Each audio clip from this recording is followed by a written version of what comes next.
निसिमा आंचलिक अल बड' एक्स भलन्टियार फर्सनि खौरांगिरि मेल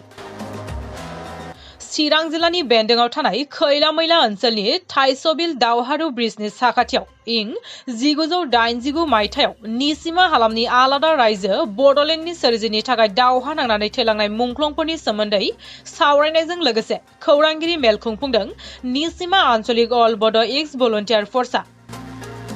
बे हाबाफारिजों लोब्बा लाखिनानै गोसोखां मार्टियार्स टम्बनि सोरगिदिं फोसाबस्रांनाय एबा हुगारस्रांखांनायनि हाबाफारि लायो। बे हाबाफारियावनो नुजाथिफैदों आनचलिक अल बड' एक्स भलन्टियार फर्सनि आफादगिरि जतिन्द्र ब्रह्म, नेहाथारि बिनेश नार्जारि आरो मिरु अल बड' एक्स भलन्टियार फर्सनि लोगो आफादगिरि बालादेब मुसाहारि बिथांमोना। गिबियावनो नुजाफैनो हानाय साफ्रोमबो मिडिया बा इउटुबार बिथांमोनखौ आंनि गोसो गोरबोजों बरायनानै लाग्रोनाय जाबाय। दा आरो लोगोसे आंनि मावथि हान्जाखौबो आंनि अननाय आरो सिबिनायखौ बावहरनानै आं फंनैसोल' बुंलांनो सानबाय। मा उद्देश्य लानानै नोंथांमोना दिनैनि जिथु प्रग्राम बा हाबाफारिखौ लानाय जादों? उद्देश्यआथ' हारिनि थाखायनो जों लानाय जादों। थांनाय 1989 मायथाइनि 21 एप्रिलाव बे जायगायावनो दावहा नांनानै माखासे बिर जोहोलावफ्रा थैलांदों। दा बे बिर जोहोलाव थैलांनायनि मार्टियार्स टम्बखौ जोङो गायसननो हादोंमोन। बे गायसननायनि बेलायाव बेखौ एसे आलाय सिता एसे अजतन जोथोन लानो हायि बादि जोङो जोंनि नोजोरावनो नुनो मोनदों। बेनिखायनो जोङो दा जोंनि अर्गानाइजेसननिफ्राय बेखौ साफ्रोमनिबो मतामत लालायनानै गोसो गुदुङैनो जों दिनै बे हाग्राखौ एवस्रांदों आरो इयुनाव बे फैबाय थानाय आसाम मालानि लामाया जोंनि बे मार्टियार्स टम्बनि गुदिजोंनो लाबोदों। दा बेखौ जोङो सेफटिं खालामनांगौनि पजिसन सफैबाय एबा बेखौ जोङो रायलायलायनायनि गेजेरजों सेफटिं खालामनाय जायो। नायबले एसे माबा मोनसे मोजाङाव फोसाबनानै दोननो हायो। हारिनि थाखाय जिउ बावलांनाय बिथांमोनखौ जाहाथे जोंबो मोजाङै मोजां सिबिलांनो हायो आरो मोनफ्रोमबो जिल्लायाव जोंनि बे अल बड' एक्स भलन्टियार फर्स अर्गानाइजेसनफ्रा गावबागाव जायगानि मार्टियार्स बिथांमोनखौ मान सनमान होनानै हारिनि अलखदखौ जाहाथे रैखा खालामनो हायो बेखौबो आङो दिनैनि गेजेरावनो आं खावलायहरबाय बा बुंहरनाय जाबाय। लोगोसे बिथांमोना जोंनि हारिनि थाखाय जे जिउ बावलांदों, बे मानि थाखाय जिउ बावलांदों बेखौ जोङो साफ्रोमबो बर' हारियानो मिथिजोबो। दा बिथांमोनखौ जे मान होनो रोङाखै बे मोनसे जोंनि दुखुनि गोनां बाथ्रा एबा जोंनि अबहेलानि बाथ्रा। बेखौ जों बुंनानै लानांगोन। बेनिखायनो मोनफ्रोमबो जायगायावनो मोनफ्रोमबो जिल्लायावनो जाहाथे बयबो हारिनि थाखाय जिउ बावलांनाय मानसिफोरखौ जाहाथे जोङो सिबिलांबाय थानो हायो आरो बर' हारिखौ इउनाइटआव लाबोनो हायो बेखौ मिजिं थिनानै जों दिनैनि प्रग्रामखौ लानाय जादों। बै समावहाय बिथां दावहारुमोनहा बोरैहाय मुंख्लं जायामोन, बोरैहाय जिउ गोमानो गोनां जायामोन? बे समाव 1989नि 21 एप्रिलाव जि सिटुएसन जादों जोंनि बे जायगायाव CRPफोरजों जि धरननि दावहा नांनांगौमोन बे रोखोमनि सा सुबिदा मोनैयाव जोंनि बे माखासे जोहोलावफोर बेवहाय डाइरेक्टनो 6 जना स्पट डेड बेवहाय आरो गुबुना दाब दाब जायगायाव जालांदों जोंनि निसिमा बासि हिसाबै। दा बिथांमोना दावहा नाङैनो गावनि जिउखौ बावलांदों बर' हारिनि थाखाय। बिथांमोननि मुङा मा मा? बिथांमोननि मुंखौ आङो फारिनो बुंलांगोन। मुंख्लं रेन्जन बसुमतारी, कामेश नार्जारी, जिस्केल बसुमतारी, मुंख्लं दाबाराम नार्जारी आरो मार्टिन मुसाहारि आरो तेफ्रा सुमफ्राम हारि बिथांमोना दावहा नाङैनो जिउखौ बावलांदों। जितु बै समावहाय बर'नि आन्दलनाव निसिमा बासि हिसाबै नोंथांमोनहा माबायदि बाहागो लाबोदोंमोन, माबायदि दावहा नांबोदों? बे समावथ' मा होननानै बुंबावनो, जाय जेरै मोनो एरैनो माने हारिनि थैनाय थांनायनि बाथ्राखौ लानानै बयबो गोसो गुदुङैनो बारसोमदोंमोन। नाथाय जेबो राहा लामा मोनैयाव जोङो समय बिसेस माने बुग्लिलांजादों बा रेप जालांदों आरो खायसेबा माने बुथार जालांदों बेबायदि आलासिथा हिसाबैनो जोङो दावहाखौ माबा दावहायाव बारसोमबोबाय थानांदों एबा बेबादिनो जोङो मेनटेन खालामबोबाय थानांदोंमोन आरो नोंथांमोननि दावहा बा बै समनि दावहाया जाहैबाय रायजो सोरजिनायनिमोन दिनै खिन्थु दासिमबो बर'नि जिथु रायजो सोरजिनाय बे जाफुङाखै रायजोखौ सोरजिनो थाखाय दिनैहाय बर' रायजो राजाफ्रा खौसे जानानै माबायदि खामानि मावनांगौ दा बेखौनो जों खावलायदों बेखौनो जोङो साफ्रोमबो बर' हारिखौ खावलायदों जोङो फंसे खोथाखौ आं बुंदोंमोन देहाया बोरायलांबाय नाथाय गोसोआ बोरायाखै होननाय रावा बावनो फैदों माबोरै होननानै बुङोब्ला माने जि जांख्रिथाय बा दावहा नांनानै जि जांख्रिथायनि जि एसे फिथाइ मोनदों बेजों दासिमबो जोङो सन्थुष्ट नङा बिनि थाखायनो दा नांगौ रोखोमनि मोननांगौखिनि बर' हारिनि बे हारिनि मोन्थायखौ मोनबोयोब्लासो जोङो सान्थि जागोन होननानै जों सानदों आरो जिहेतु नोंथांमोननि एक्स भलन्टियार हान्जाया गोबाव समनिफ्राय दाब दाब जायगायाव गोमानानै सिरि जानानै दं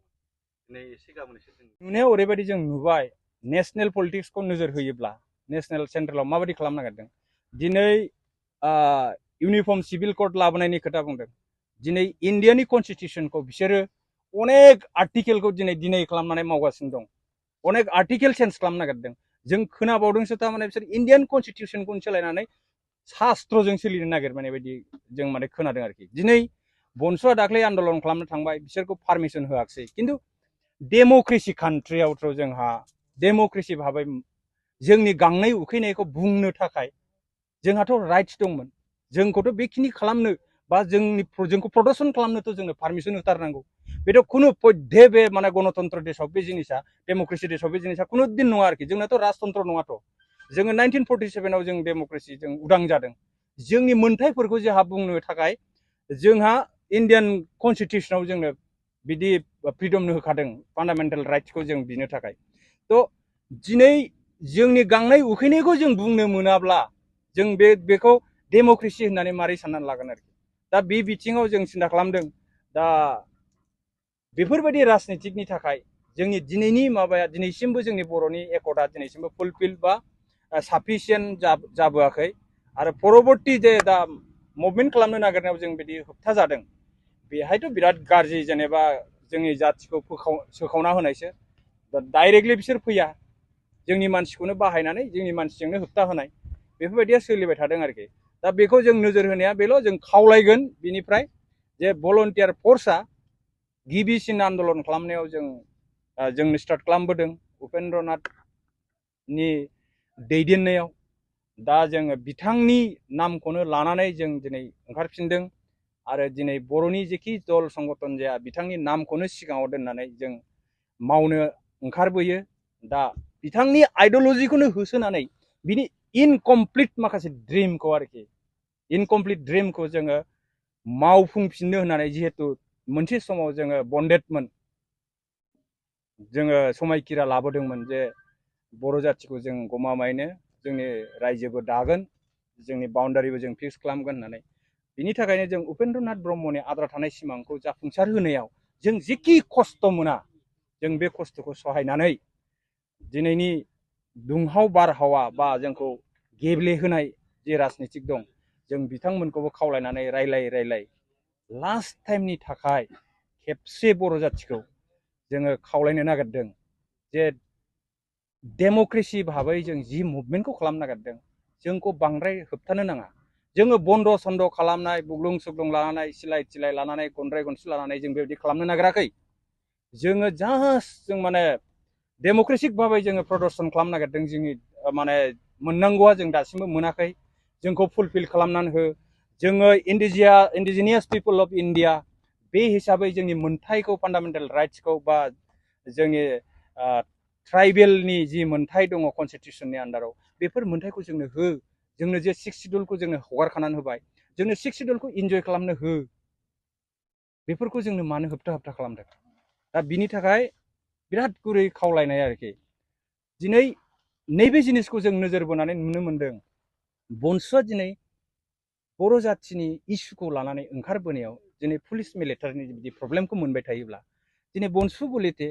बर'आनो आबसु बलिते बर'आनो जेखि दल संगठन जाया बर'खौ लानानै जे खिन्थु थांखिया बयनाबो बे मोनसेयानो बर'खौ जों मारै गोख्रों खालामलांनो हानो दा बनसुखौ जिबायदि अयथासार खालामनायखौ नुदों जों गाबोन भलन्टियार फर्सआबो जों मालाबा प्रग्राम लानायाव जुदि जोंखौ बे बोराय बैसोआव जोंखौ गाबोन बुग्लुं सुग्लुं खालामोबा जोंनि फिसाफ्रा जोंनि फंबायफ्रा जोंनि फिसौफ्रा बिसिनि थैया उन्दुनानै थागोन नामा गरम जानायनि मोनसे चान्स दं दा गतिके जेनेरेसना जुदि मारैबा खर'आव बिग्रायखांनाय फैब्ला बे सिचुएसनखौ सोरबा हमथानो हागोन स' गतिके गभर्नमेन्टआ जाहाथे जोंनो डेम'क्रेसि भाबै मुभमेन्ट खालामनो सुबिदा होयो जों बेखौ खावलायगोन आरोखि जेनेबा मानि थाखाय जुथुमनाय जादों बेखौ नोंथांमोननि जिथु बेहाय ज' जानायनि थांखि आरो नोंथांमोना जे खामानि मावनो ओंखारबोफिनदों मा थांखि आरो उद्देश्य लानानै दिनैहाय नोंथांमोना खामानि मावनो ओंखारबोफिनदों गोजोन्थों बयबो चिरां डिस्ट्रिक्टनि मिडियाखौ आं एक्स भलन्टियार फर्सनि जानानै गिबियावनो बिग्रायारि साबायखर बावग्रोबाय जोबोद गोजोनदों नोंथांनि बे कुइसनाव दिनै एक्स भलन्टियार फर्सआ 30-35 बोसोर उन्दुनानै मानो सिखारफिननांगौ जाखो बे उपलब्धिखौ दिनै गासिबो बर' जाथिया हारे हिमजिए माने क्रिमि मोनदांजोब्बाय जे बर'फ्रा खेबथाम एकर्ड खालामनायनि उनावबो दिनै बेसेबां क्रिटिकेल पर्यायाव जाथिया माने जोबस्रांफिनलांनो नागिरदों दा बे जिनिसखौ जों बिराद गाज्रि धरनै नोजोर होबोनांबाय आरो जों स्टाडि खालामनानै नुबाय जे बर'आ थारमाने आल्टिमेटलि जोंनि बर'नाव जे माने गावस्रानाय पलिसि बे गावस्रानाय पलिसिखौ सभिनिस्टफ्रा ओरैबायदि गाज्रि पलिसिजों लांबाय माने टुडे टुमर' डे आफ्टार टुमर' माने जाथिखौ जोंखौ माने फोजोबस्रांहैनो आरोखि जाथिखौ जायनि थाखाय जोंनि दा जों सुथुर होनोबा जोंनाव जि माने टेरेबल पलिटिक्स स्टार्ट जाबाय डाइभारसिटि जि आराम्भ खालामबाय थारमाने जों बर'खौ थारमाने खुनु दिन आरो जों खौसे खालामफिननो हानायनि माने लामाखौनो दोनाखसै आरोखि माखासेखौ फैसाजों बुथ्रोदबाय माखासेखौ सोरजोंबा नैबे सेंग्रासाफोरखौ ड्राग्स जाहोनानै नस्थ' खालामबाय दिनै माने नानानथा दल संगठन हिसाब गैयै जाबाय इनडाइरेक्टलि माने बिसिनि फुसिङा गाज्रि जाबाय जाहाथे बर' जाथिया खुनु दिन जाहाथे खौसे जानो हाया जोंखौ माखासे धोरोमजों बोखावनानै होबाय पलिटिक्सजों स्रा बोखावबाय दिनै स्टुडेन्ट अर्गानाइजेसनफोरखौबो स्रा बोखावना होनायनि बिसि पलिसि लादों आरोखि दा बेफोर जिनिसखौ नुनानै जोङो दा भलन्टियारफ्रा दहाय जोंना चिरांनि आफादगिरिया जेरै बुंदों माबाना निसमानिया बिथाङा जों बोरायाखै होननानै नाथाय जोङो जोंनि बर'नि जे अलखद बे अलखदखौ नुनानैसो जों माने बैसो जानो बाबाय आरोखि जोंनि जाथिनि इस्युखौ नुफिननानै आरोखि दा जों ओरैबायदि स्रां नुबाय जे बर'आ 10 बोसोरनि उनाव माने जोबस्रांलांनायनि बिदि लामायाव दं आरोखि ओरैबायदि गाज्रि राजनिति सोबाय माने जोंनाव माने जों दा सिखारफिननो हानांगौआ बिराद क्रिटिकेल आरोखि बेनि बेलायाव नोंथांमोना सोलिफु सरकारखौ माबायदि खावलायनो सानो दा जों सोलिफु सरकारनि सायाव जोङो माने पलिटिक्सआ जेखि पलिटिक्स खालामा जुदि जाथिया फिक्स मोनसे बाउन्डारिनि सिङाव थानायमोनब्ला बा जोंहा पार्मानेन्ट माने सलुसन खामोनब्ला स्टेट खामोनब्ला बेहाय नों माने ए टु जेड अर्स गेलेयो ना बिराद सुपारफास्ट सुपार माने सुन्दर स्टार्निं एलिगेन्ट इलेक्सन गेलेयो ना मायो जोंहा बाहाय बुंनांगौ खोथा गैयामोन आरोखि खिन्थु जोङो दिनै सिकुट नङा जाथिया जों जाथिया सिकुट नङा जोंनि कालसारखौ लानानै जों दिनै 8 सिडुलाव मोनलायनाया जों बिसफोराव दिनै रायखांजायोसो माने बर'खौ माने माबा होफाबाय अफिसियेल लेंगुवेज होफानाय जादों मा जादों होननानै बिदि डिक्लेयार खालामजालाबायो बेथ' लासिं सिं खोथा जों नेसनेलाव जों मोनखानाय 8 सिडुलाव जों बे लेंगुवेजखौनो जों दिनै इन्जय खालामनो बावनानै थायो बर'फ्रा बेहाय जोंनि मा भुल जादों जोंनि एवारनेसनि एसे खम जादों आरोखि दा सोलिफुनाय सरकारनि सायाव जोंहा बुंनांगौ जेबो खोथा गैया जों बिसोरखौ बेखौल' खावलायगोन जे जेखि पलिटिक्स गेले खिन्थु जाथिखौ फिक्सेसन मोनसे खालामग्रोनांगौमोन आरोखि फिक्स खालामखांनायनि हायाव उनाव बाउन्डारिखौ फिक्स खालामनांगौमोन जातिनि जोंहा आब्रुथिखौ आरोखि टटेलि जोंनि आइडेल जिथु कालसार फारसेनिफ्राय एभ्रिथिं एजुकेसनखौ लाफानानै जोंनि माने जोंहा बे बर' जाथिया माखौ लानानै जों गेदेमा होननानै जोंखौ जों सिनायथि होनो नागिरो आरोखि बेफोर जिनिसखौ बेफोर आब्रुथिखौ सेफगार्ड होनानै जेखि पलिटिक्स गेलेया जों गेले आरोखि खिन्थु जाथि फोजोबस्रांनायनि पलिटिक्सआव हले जों खावलायगोन आरोखि जाहाथे बिजनेसा फैनाङा जों नुबाय थादों माखासे दल संगठनफोरा बा माखासे आफादफोरा बड'लेण्ड रायजो सोरजिनो थाखाय जिथु सोमावसारनाय बेखौ जागायबाय नाथाय भारत सरकार आसाम सरकार बा माखासे सरकारनि सुबुंफोरा बिथांमोनखौ हमथा खालामनायखौ जों नुनो मोनदों मालाबा पारमिसन होआ मालाबा प्रग्राम लायोबा केन्सेल खालामो मालाबा बिथांमोननि सायावहाय पल पलिसि खालामनानै खालामनो होआ बे मानि थाखाय जाबाय थादों आरो बेनि सायाव मा बुंगोन दा बिसेस करि जोङो दा जेखौ नुगासिनो दं बर'फ्रा जोंनि नुनायाव ओरैबायदि जों नुबाय नेशनेल पलिटिक्सखौ नोजोर होयोब्ला